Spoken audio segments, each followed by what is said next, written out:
আসসালামু আলাইকুম সবাইকে। আজকে আমি তোমাদের জন্য আরও একটা হিজাব টিউটোরিয়াল নিয়ে চলে এসেছি। টিউটোরিয়ালটার জন্য আমার মেসেঞ্জারে অনেক আপুরাই রিকোয়েস্ট করতেছিল, তো তাদের জন্য আজকের এই টিউটোরিয়ালটা নিয়ে চলে আসলাম। তার জন্য আমি ফার্স্টে একটা 90 ইঞ্চি হিজাব নিয়ে নিয়েছি।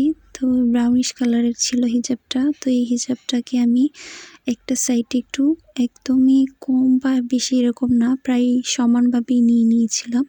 মানে একটা সাইডে একটু বেশি আর একটু কম এরকম হতে পারে, অথবা তোমরা দুইটা সাইডেই কিন্তু সমান নিয়ে নিতে পারো। তো আমি এখানে দুইটা সাইডে সমান নিয়ে নিয়েছি। তারপর এইখান থেকে নিয়ে এসে দুই সাইডে আমি একটু টাইট করে দুইটা পিন আপ করে নিয়েছি, যেন ওটা ছুটে না আসে।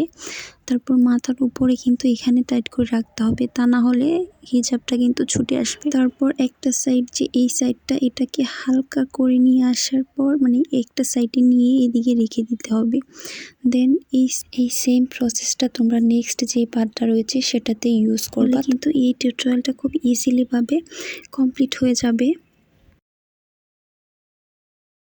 এই টিউটোরিয়ালটা কিন্তু তোমরা যে কোনো আউটফিটের সাথে খুব ভালোভাবে পড়তে পারবা। ডেলি কোথাও যেতে চাচ্ছ বা কোথাও জব করতে যাচ্ছ, টিউশনি করতে যাচ্ছ, তাহলে কিন্তু এই টিউটোরিয়ালটা তোমরা অনায়াসেই করে যেতে পারো। যে কোনো ড্রেস বা বোরকার সাথে এটা কিন্তু খুবই ভালো একটা টিউটোরিয়াল এবং স্টাইলিশ একটা টিউটোরিয়াল।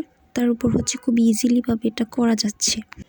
ভিডিওটা ভালো লাগলে অবশ্যই একটা লাইক, কমেন্ট, শেয়ার করতে ভুলবা না। ইউটিউব থেকে দেখে থাকলে অবশ্যই আমার চ্যানেলটাকে সাবস্ক্রাইব করবা, আর ফেসবুক থেকে দেখে থাকলে অবশ্যই লাইক, কমেন্ট, শেয়ার আর পেজটাকে একটা ফলো দিতে ভুলবা না।